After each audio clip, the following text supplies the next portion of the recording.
Hi, it's me, that crazy Kate. And this week I wanted to talk to you about partnerships. And when I say partnerships, I don't mean business partnerships. I mean specifically romantic relationships. And I don't want to sound judgmental, but I've seen a lot of partnerships, specifically relationships that the male in question isn't particularly supportive.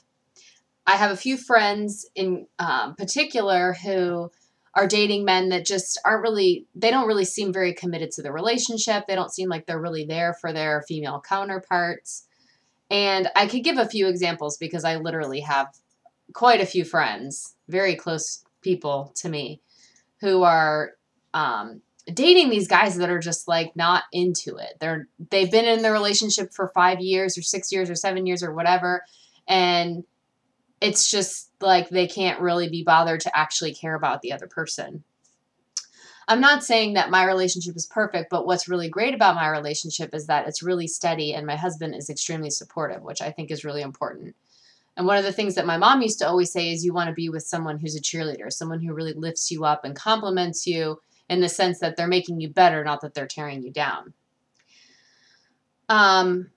Like I've said in my blog, I barely pump my own gas. And my husband will, I do on occasion, I do pump my own gas on occasion. But for the most part, my husband will, go right before we go to bed, or I'll wake up in the middle of the night and I'll be like, oh my gosh, I didn't get gas last night. And I'm going to have to stop in the morning and my light's going to come on. And then I'm going to have to touch the gas pump and gas pumps are disgusting. And then I'm going to have to get gas for myself. And then I'm going to have to use hand sanitizer. And my husband's like, I'll just go get it. It's okay. Now, does my husband like to get gas? Is this post about getting gas for your wife? No.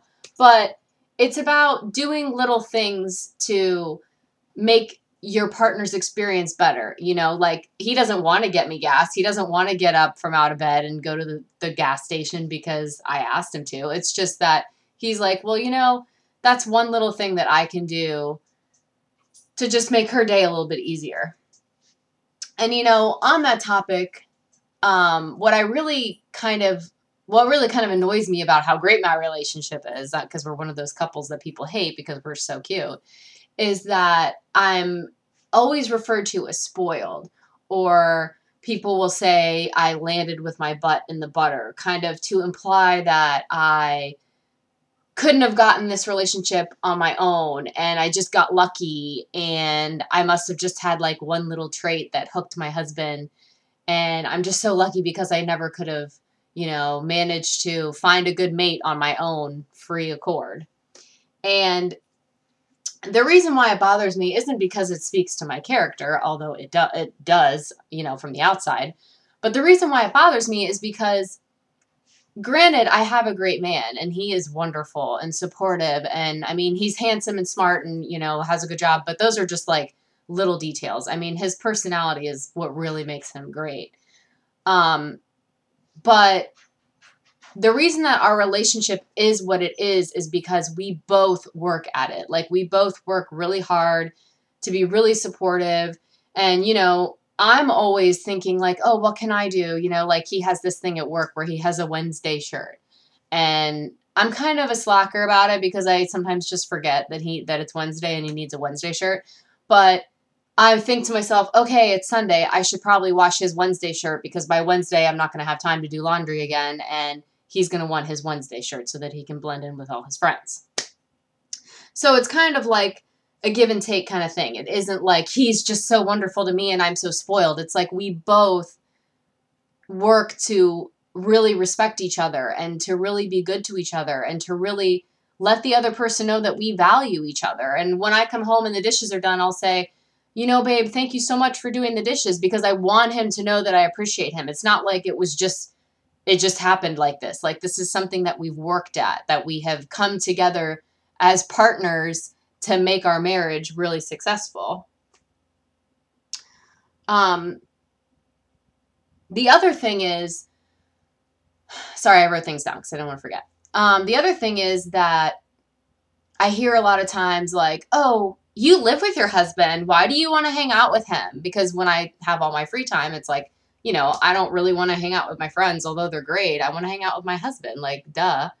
And so people will say, like, you live together. What do you mean? Like, you guys are always together. And I'm like, Because A, I didn't get married to hang out with my girlfriends every night, as awesome as they are. And B, I didn't get married to always be by myself, or I didn't get married to always leave my husband by myself or by himself because I'm getting a manicure, or I'm getting drunk with my girlfriends, which I can't do anymore, or, I'm shopping and I need retail therapy. It's like, no, I actually want to spend time with my husband, which might sound ludicrous, but, if I didn't like spending time with him, I wouldn't have married him, obviously. So that's just something that I think is really important, that I know like a few select couples, married couples, that they really do value their time together, and they kind of have opposite schedules. Like one relationship in particular, my girlfriend works at Victoria's Secret and her husband works at Starbucks. So they're kind of always doing the high five. They have opposite schedules. And so every waking moment they have free together, they are together, which I just think is awesome. They have a really great relationship. The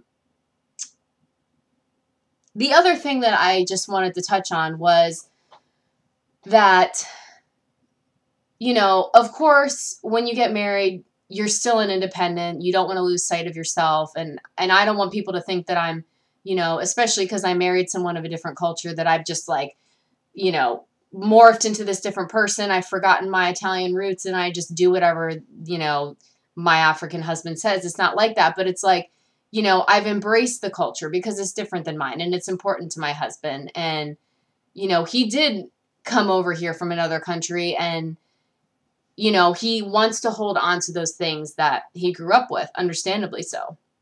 So I've embraced it, and I've learned some things about the language, and I've learned about the culture there and the food they eat and the things they do, and like, don't be wasteful because they have prepaid electric, and there's just all these things that I've learned, and it's kind of like molded me into the person I am now because it's just educated me.